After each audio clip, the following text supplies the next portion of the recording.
अस्सलाम वालेकुम दोस्तों। आज बात करने वाले हम लोग कि डिस्प्यूटेड लैंड जो होते हैं उसमें बिल्डर को क्या खबरदारी रखनी होगी, वो चीज़ देखते हैं। तो सिचुएशन क्या होता है, जैसे मिसाल के तौर पे कभी कभी कोई रिश्तेदार, कोई पड़ोस का या पुराने मालिक के फैमिली का मेंबर या कोई पॉलिटिकल बंदा जो लैंड रिकॉर्ड में नाम नहीं रखता, वो कोर्ट केस में फाइल कर देता है। ओके, तो उनका पर्पस ये होता है या तो प्रोजेक्ट रोकना, या तो प्रेशर क्रिएट करना, या सेटलमेंट के पैसे निकालना, या किसी कॉम्पिटिटर का काम रुकवाना, या तो वो जायज़ तरीका भी हो सकता है। ओके, यानी वो वाकई लीगल भी हो सकता है।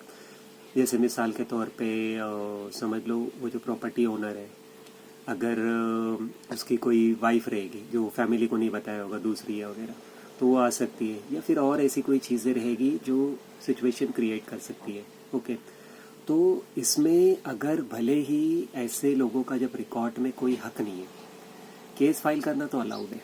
कोर्ट फिर क्या करता है, स्टेटस को करता है, जैसे मतलब कंस्ट्रक्शन रुक जाता है, या तो फिर इंजेक्शन करता है, जिसका मतलब बुकिंग नहीं कर सकते। कभी कभी सैंक्शन भी कैंसिल हो सकता है। तो कैसे ऐसे बंदे वो कोर्ट को डेमोलिशन तक ले जाते हैं।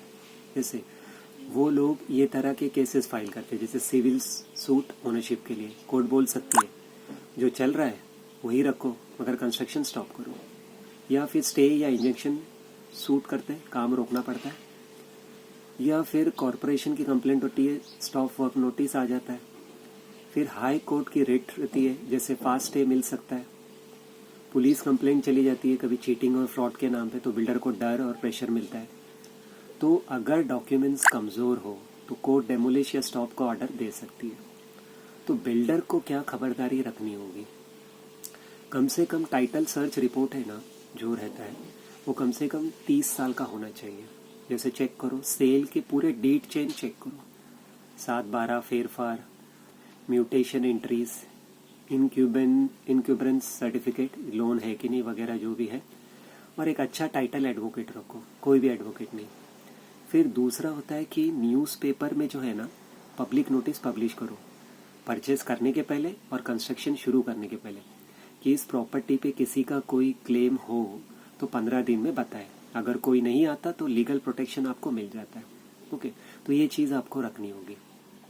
अगर ज़मीन एंसेस्ट्रल हो, यानी बहुत सारे उसमें दावेदार हो, तो सारे जितने भी जो प्रॉपर्टी के दावेदार है या प्रॉपर्टी के हकदार है, सबसे एनओसी लो। अगर एक भी मिसिंग हो, ओके, तो रुक जाओ थोड़ी देर, प्रोजेक्ट मत शुरू करो।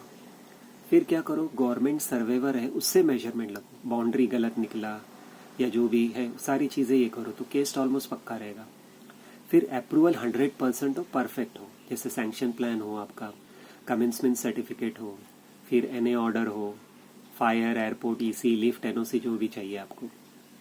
फिर होता है सीसी के पहले काम मत शुरू करो, सबसे कॉमन डेमोलिशन का रीज़न यही होता है। ओके, क्लियर डॉक्यूमेंट्स बायर को दिखाओ, ट्रांसपेरेंसी रखो, कम केसेस हो गए। अगर कोई फेक केस फाइल करे तो क्या करना है, कभी कभी होता भी है ऐसा बहुत सी बार, तो कैविएट एप्लीकेशन फाइल करो, कोर्ट आपको बिना सुने स्टे नहीं देगी। ओके, तो ये चीज़ ज़रूरी है। अपना टाइटल सर्च रिपोर्ट और पब्लिक नोटिस प्रूफ जो आपने पेपर में दिया, इश्तिहार में दिया, या किधर बोर्ड लगा के सारे लोकल में भी दिया और नेशनल स्टेट में भी दिया, जो भी न्यूज़पेपर है, तो वो कोर्ट में आप सबमिट करो। केस को फ्रिविलेस मैलिफाइड मतलब बता के ऐसा कर सकते कि डिसमिस करने का एप्लीकेशन दो। जब आपका एप्लीकेशन स्ट्रांग होता है तो कोर्ट फेक क्या जो है वो क्लेमेंट को रिजेक्ट कर देती है। तो ये चीज़ याद रखें, क्योंकि क्या है आपका पैसा भी बेकार जाएगा अगर प्रॉपरली डॉक्यूमेंटेड और सारी चीज़ें नहीं रखी, क्योंकि करोड़ों करोड़ों रुपए पानी में चले जाते हैं और लोग सोचते हैं कि सिर्फ इंसान का पैसा गया है, बायर का पैसा गया, मगर बिल्डरों के तो करोड़ों पैसे गए, उसके लोन हो गए, बाकी सारी चीज़ें होगी, बहुत सारी चीज़ें गिरवी रखा होगा, तो सीधा वो रास्ते पे आ जाता है उसके साथ में भी, और ऊपर से लोन वाले भी उसे नहीं छोड़ेंगे। तो इसीलिए ये ध्यान रखो, क्योंकि आपका ध्यान, आपकी प्रॉपर्टी, सिर्फ आप ही को नुकसान नहीं, बायर्स को भी नुकसान होगा। तो ये सारी चीज़ें रखें, क्योंकि बहुत सी केसेस ऐसे होते हैं।